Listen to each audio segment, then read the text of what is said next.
Hello students, welcome you all in today's lecture electrostatic potential and capacitance। जो chapter था उसका introductory part हमने last class में discuss किया था। आज आगे डिस्कस करते हैं। मैंने लास्ट क्लास में बताया था कि किसी चार्ज Q की वजह से किसी पॉइंट P पर इलेक्ट्रिक फील्ड की वैल्यू जो होती है, नॉट इलेक्ट्रिक फील्ड, जो इलेक्ट्रिक पोटेंशियल की वैल्यू होती है V equals to that is 1/4 pi epsilon naught and distance from here to this point, that is Q upon R. This is the value of the electric potential at a given point P due to the charge Q, and this point P is in the field of the charge Q. ये topic मैंने last class में discuss किया था और ये भी बताया था कि इसकी यूनिट क्या होती है पोटेंशियल की, वोल्ट यूनिट होती है। और वोल्ट को हम कैसे कैलकुलेट करते हैं, 1 वोल्ट को कैसे डिफाइन करते हैं, और इसका डायमेंशनल फार्मूला लास्ट क्लास में डिस्कस किया था, और स्केलर क्वांटिटी होती है इलेक्ट्रिक पोटेंशियल। ये सारी चीजें मैंने लास्ट क्लास में डिस्कस की थी। ओके, तो अगर लास्ट लेक्चर आपका जो फर्स्ट लेक्चर है इस चैप्टर का अगर नहीं देखा है तो लास्ट वीडियो आप देख सकते हैं। इससे पहले का जो वीडियो है, आज हेडिंग है इलेक्ट्रिक पोटेंशियल। नोट करेंगे heading, electric potential at a point due to uniformly charged ring। ठीक है, electric potential at a point due to uniformly charged ring. Visible है ये? ठीक है। तो यूनिफॉर्मली चार्ज्ड रिंग की वजह से किसी एक पॉइंट पर इलेक्ट्रिक पोटेंशियल या इलेक्ट्रोस्टैटिक पोटेंशियल की वैल्यू क्या होगी ये निकालना है। तो सपोज करो ये एक रिंग है, इस पर Q चार्ज डिस्ट्रीब्यूटेड है पूरे सरफेस पे। जो डिस्ट्रीब्यूटेड चार्ज है वो Q is the charge uniformly distributed over ring. Q वो चार्ज है जो यूनिफॉर्मली डिस्ट्रीब्यूटेड है रिंग पर, O इसका सेंटर है और R इसकी रेडियस है। यहां से किसी डिस्टेंस, मान लो x डिस्टेंस पे कोई पॉइंट P है, यहाँ पर इस चार्ज रिंग की वजह से इलेक्ट्रोस्टैटिक पोटेंशियल या एक इलेक्ट्रिक पोटेंशियल की वैल्यू क्या होगी ये आपको कैलकुलेट करना है। अगर एक पॉइंट होता तो आपको पता है कि क्या होती, लेकिन यहाँ पर ये पॉइंट चार्ज ना होकर यूनिफॉर्मली डिस्ट्रीब्यूटेड चार्ज है। तो सबसे पहले इसको निकालने के लिए हम क्या करते हैं कि यहाँ पर एक स्मॉल एलिमेंट ले लेते हैं, ठीक है, और इस एलिमेंट पे चार्ज मान लेते हैं dq है, यहां से यहां तक की डिस्टेंस मान लेते हैं स्मॉल r है। ठीक है, तो एक बहुत छोटा सा हमने एक इस रिंग का पार्ट ले लिया लगभग पॉइंट के बराबर, और यहां से इसकी डिस्टेंस r ले ली इस पॉइंट P की, जहां पर वैल्यू इलेक्ट्रोस्टैटिक पोटेंशियल की निकालनी है। अब अगर हम कहें potential at point P due to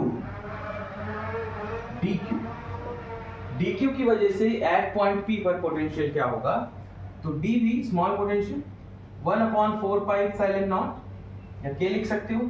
q जो इस पे चार्ज है वो dq है, और यहां से यहां तक की जो डिस्टेंस है r है।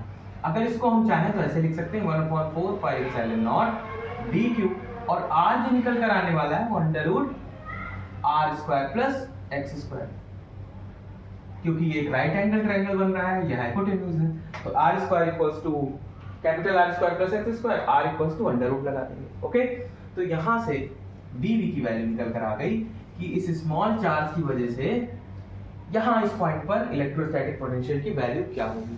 तो अगर हम टोटल पोटेंशियल निकालें, so total potential at point या net potential at point P due to ring, जो चार्ज Q जिस पे डिस्ट्रीब्यूटेड है, तो हम क्या करेंगे, v निकालें तो इंटीग्रेशन dv कर लेंगे। तो इंटीग्रेशन इसको k मान लेते हैं, k dq upon √r² plus x², जहां पर k क्या है 1/4 पाई एप्सिलॉन नॉट है। तो k तो बाहर आ गया, इसमें dq का टर्म आ नहीं रहा, d जिसके साथ आता है वही टर्म वेरी कर रहा होता है, यहाँ पे q के साथ आ रहा है, और अपॉन में ये भी बाहर आ गया क्योंकि इसमें भी टी का टर्म नहीं आ रहा, तो इंटीग्रेशन में क्या बचा, डी क्यू। इस पूरे अगर इंटीग्रेट करें तो इस पूरे पेरीफेरी पे जो टोटल चार्ज है यहां से लेके पूरे पेरीफेरी पे, स्मॉल पे क्यू डी क्यू है, तो पूरे पेरीफेरी पे कितना हो जाएगा, क्यू। तो ये वैल्यू हो जाएगी K Q upon under root R square plus X square. तो v due to complete ring you can write in this way 4 pi epsilon naught q upon under root r square plus x square। Okay, note कर लेंगे यहां तक, visible है यहां तक, ठीक। Okay, note कर लिया इसको, चलिए रख कर लें।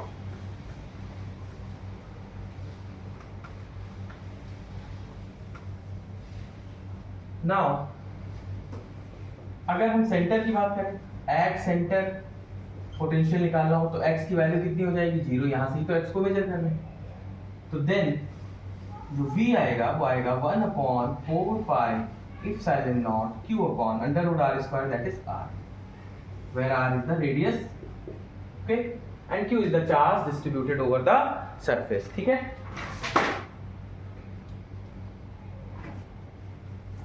नोट कर लेंगे इसको।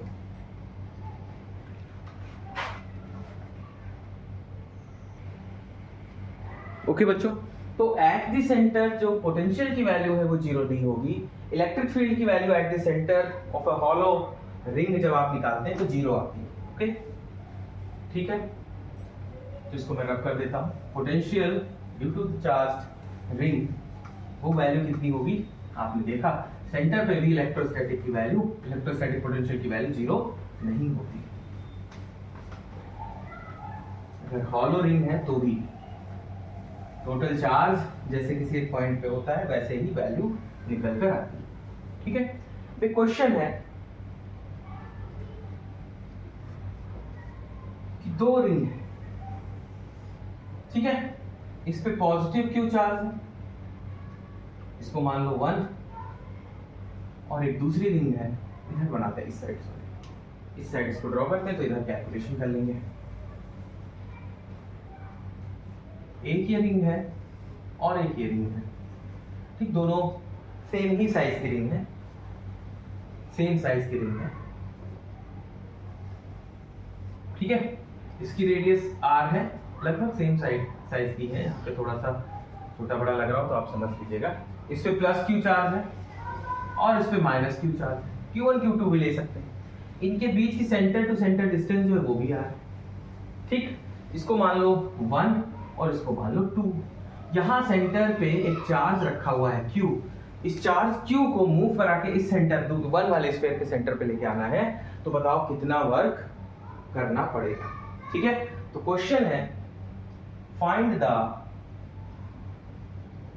अमाउंट ऑफ वर्क डन, लिख लेंगे question, find the amount of work done in by the external agent, को एक्सटर्नल ही मूव कराएंगे, फोर्स लगाएंगे, in moving the charge small q from centre to centre 1। ठीक है, सेंटर 2 से सेंटर 1 तक मूव कराने में कितना वर्क डन करना पड़ेगा। ओके, ठीक है, और ये गिवन है कि जो Q है जिसको हम मूव करा रहे हैं उसकी वैल्यू इस Q से जो कैपिटल Q है, जो चार्ज इस रिंग पे है, इससे काफी कम है। ओके, जो Q की वैल्यू है जिसको हम मोशन मूव करा के यहां तक लेके आ रहे हैं, इसकी वैल्यू इस कैपिटल Q जो चार्ज रिंग पे डिस्ट्रीब्यूटेड है उससे काफी कम है। ठीक है,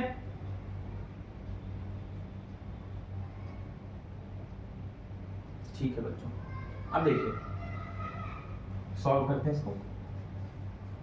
तो आप जानते हैं कि जो पोटेंशियल डिफरेंस होता है ना, वो होता है work done in moving the charge from point 1 to 2, यहाँ पे 2 से 1 लेके आ रहे हैं, अपॉन जिस चार्ज को आप मोशन करा रहे हैं। वहां पे टेस्ट चार्ज था तो अपॉन Q नॉट आ जाता था, यहाँ पे जो चार्ज हम मोशन करा रहे हैं वो Q है, नोट कर लेंगे इसको। ठीक है, तो अगर हमें वर्क डन निकालना है तो पोटेंशियल डिफरेंस कितना है इन दोनों पॉइंट्स के बीच में, इनटू चार्ज जिसको मूव करा रहे हैं वो कर दें तो हमें वर्क डन मिल जाएगा। तो सबसे पहले तो हम पोटेंशियल डिफरेंस निकालें। तो सबसे पहले हम V1 निकालें, पोटेंशियल डिफरेंस एट पॉइंट या एट सेंटर 1। ओके, तो जब हम V1 कैलकुलेट करेंगे तो यहाँ पर इस पॉइंट इस स्फीयर के सेंटर या ये है, यहाँ पर कितना पोटेंशियल होगा? तो एक तो इस चार्ज की वजह से होगा 1/4 पाई इप्सिलॉन नॉट, या K लिख सकते हो आप Q/R। K लिख लें, थोड़ा कैलकुलेशन आसान रहेगी। K लिख लेते हैं, 1/4 पाई इप्सिलॉन नॉट की जगह K लिख लेते हैं, बार बार लिखना नहीं रहेगा। K कैपिटल Q/R, ठीक है। और इस रिंग की वजह से भी इस पॉइंट पे चार्ज होगा। तो आपने अभी निकाला था कि रिंग की वजह से चार्ज क्या होगा, पोटेंशियल जो होता है वो 1/4 pi epsilon not Q over distance, यहाँ से यहाँ तक की जो भी हो, तो यहाँ से यहाँ तक की डिस्टेंस आपको R दी गई, ठीक है। तो ये लिख सकते हो इस सेंटर पॉइंट से। बट यहाँ रिंग है तो रिंग से इस पॉइंट से यहाँ तक की डिस्टेंस लिखते थे, तो वो इस केस में आएगी √R² प्लस R²। ओके, ठीक है। तो दूसरा, उसकी वजह से यहाँ पे जो चार्ज आने वाला है -KQ, माइनस मैंने क्यों लगाया? क्योंकि यहाँ पर मैग्नीट्यूड के साथ लिखते हैं, यहाँ पर नेगेटिव चार्ज था, अगर प्लस होता तो प्लस लगा देते। तो KQ अपॉन डिस्टेंस, तो डिस्टेंस कितनी है यहाँ से? R² plus R²। You can write in this way KQ upon R minus KQ upon 2 under root में 2R² आएगा, R बाहर आ गया, R√2, ठीक है। ये पहली बात हो गई, है ना, potential at point 1 due to this charge and this charge. Okay, now दूसरा आप निकालेंगे, V2 को कैलकुलेट करेंगे। तो V2 जब निकालोगे तो इस पॉइंट 2 पे तो minus KQ upon R plus इसकी वजह से KQ under root R² plus R²। Okay, यहां से डिस्टेंस मेजर करोगे तो ये ट्रायंगल हो जाएगा, तो भी वही डिस्टेंस आएगी हाइपोटेन्यूज इक्वल। ओके, तो ये हो गया minus KQ upon R plus KQ R√2, equation number 2 हो गई। विजिबल है यहाँ तक? Let me check. ओके, ठीक है, नोट कर लेंगे यहाँ तक। अब हमें निकालना था V1 माइनस V2, इसको मैं रब कर रहा हूं।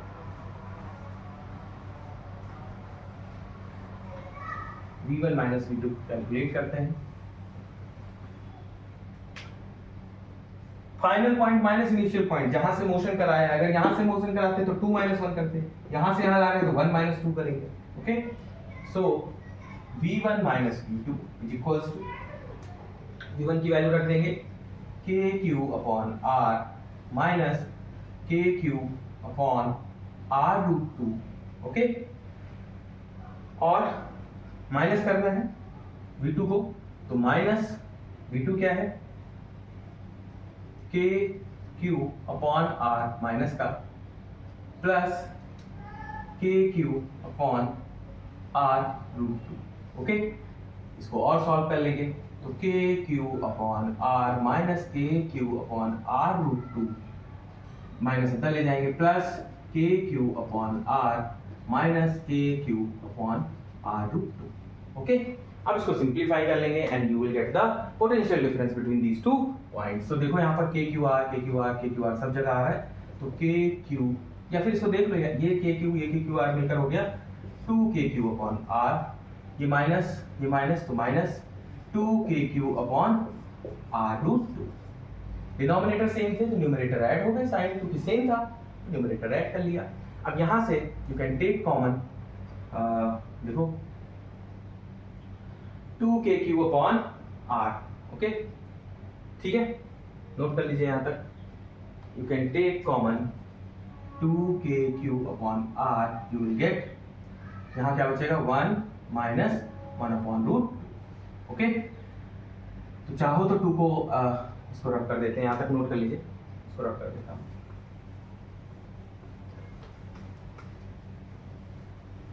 तो अगर यहां देखो 2 को अंदर भेज देते हैं हम, तो KQ अपॉन R 2 - 2 बाई √2 और 2 आपको पता है √2 इंटू √2 होता है ना। तो you can write in this way k³ r 2 minus √2, this one is the v delta v, और यू कैन से वही v1 माइनस v2। ओके ठीक है, क्लियर है बच्चों। अब हमें वर्क डन निकालना था कि इस चार्ज को मूव कराने में एक पॉइंट से दूसरे पॉइंट तक कितना वर्क डन हुआ होगा। So work done is equals to, मैंने अभी बताया था डेल्टा वी, क्योंकि आपको पता था कि डेल्टा वी जो होता है वो W/Q होता है, Q नॉट होता है जिस चार्ज को मूव करा रहते हैं। तो W equals to Q into delta V हो जाएगा। अगर ये टेस्ट चार्ज होता है जिसको मूव करा रहे थे तो Q नॉट लिखते हैं, यहाँ पर जो गिवन चार्ज Q है तो Q इंटू डेल्टा वी। तो Q ये हो गया KQ upon R 2 minus root, this is the work done in moving the charge from 2 to 1। Okay ठीक है, तो नोट कर लेंगे इसको यहां तक।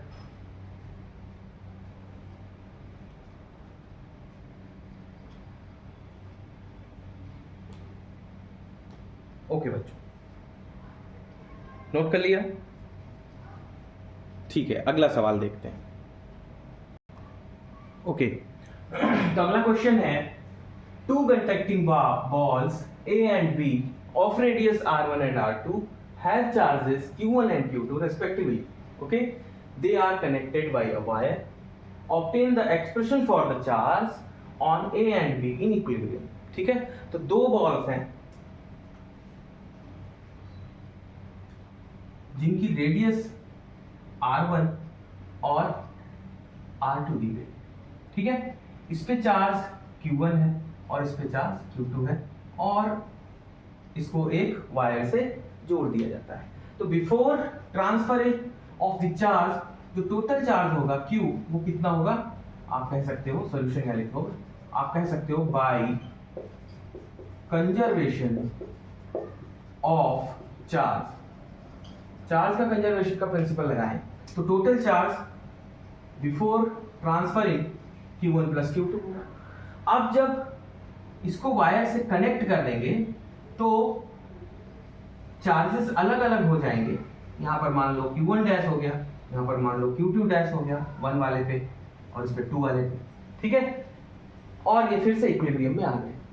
तो ये भी चार्ज जो अब हो गया होगा, इसका भी अगर सम करोगे, भले इस पे कम हो गया हो, इस पे ज्यादा हो गया हो, पर जो टोटल सम होगा वो कांस्टेंट ही होगा। तो मान लिया कि पहले जो कंजर्वेशन ऑफ चार्ज का प्रिंसिपल हमने लगाया, total charge Q1 plus Q2 था। बाद में जो हमने इसको वायर से कनेक्ट करने के बाद चार्ज ट्रांसफर हुए हाई पोटेंशियल से लो पोटेंशियल की तरफ, दोनों का पोटेंशियल सेम हो गया। अब जो चार्जेस होंगे वो Q1 डैश पहले वाले तो रहेंगे नहीं, और एक Q2 डैश हो गया। इन दोनों का सम भी पहले वाले के बराबर ही होगा, क्योंकि कंजर्वेशन ऑफ चार्ज का ऐसा नहीं कि यहाँ पे लॉस हुआ है, तो ये दोनों बराबर होगा। मान लिया ये कैपिटल Q के इक्वल है। ओके ठीक है, तो आप आगे लिख सकते हो, after connection equilibrium is reached. कौन सा इक्विलिब्रियम, पोटेंशियल दोनों के सेम हो जाएंगे, means V1 equals to V2 हो जाएगा। बात समझ में आ रही? अब इस पे जो पोटेंशियल होगा V1 वही V2 के बराबर हो जाएगा, ठीक। तो V1 पे कितना पोटेंशियल होने वाला है, 1/4 pi epsilon not Q1 dash upon R1, इसकी रेडियस R1 थी, है ना। और इधर क्या होने वाला है, 1/4 pi epsilon not Q2 dash upon R2, ये तो कैंसिल हो गया। तो यहां से मिल गया हमें Q1 dash upon R1 is equals to Q2 dash upon R2। Clear है? ठीक है, नोट कर लेंगे यहां तक। अब अगर इस इक्वेशन में देखो तो Q2 डैश की जगह आप लिख सकते हो Q minus Q1 dash upon R2। Okay, अब इसको क्रॉस मल्टीप्लाई कर लो तो you will get Q1 dash R2 is equals to QR1 minus Q1 dash R1। Q1 dash वाले टर्म एक तरफ ले आते हैं, विजिबल है नीचे जो मैंने लिखा है। ओके, हमें चार्जेस के लिए एक्सप्रेशन फाइंड आउट करना है, इसलिए मैं चार्ज निकाल रहा हूं। ओके, तो Q1 डैश हमें निकालना है पहले, Q1 डैश को एक तरफ ले आते हैं, तो Q1 dash R2 plus Q1 dash R1 is equals to QR। Okay, Q1 यहाँ से कॉमन ले लेंगे, तो यहाँ बचेगा R1 plus R2 is equals to Q R1।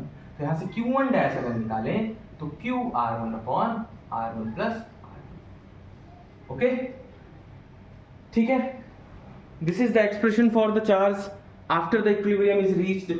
तो Q1 डैश मिल गया। अब Q की जगह आपकी श्रद्धा है, आप लिखना चाहें तो Q1 प्लस Q2 लिख सकते हैं, Q1 dash plus Q2 dash लिख सकते हैं, आपकी इच्छा है तो ये लिख सकते हैं, क्योंकि ये चार्जेस इनिशियल चार्जेस आपको गिवन होंगे। ओके, ठीक है, नोट कर लिया होगा। ऊपर वाला ये रब कर देता हूँ, क्वेश्चन लिख लिया होगा आपने, देख लीजिए एक बार। ठीक, तो यहां से आप ऐसा कह सकते हैं कि जो Q1 डैश आया वो आया Q R1 upon R1 plus R2। ठीक है, आपको इनिशियल चार्जेस दिए होंगे, तो Q हो गया Q1 प्लस Q2 R1। ठीक, ऐसे भी लिख सकते हैं। ओके, नाउ Q2 के लिए, Q2 डैश के लिए क्या कर सकते हैं हम, Q minus Q1 dash. Q और Q1 डैश कितना आ गया, Q R1 upon R1 plus R2। Okay,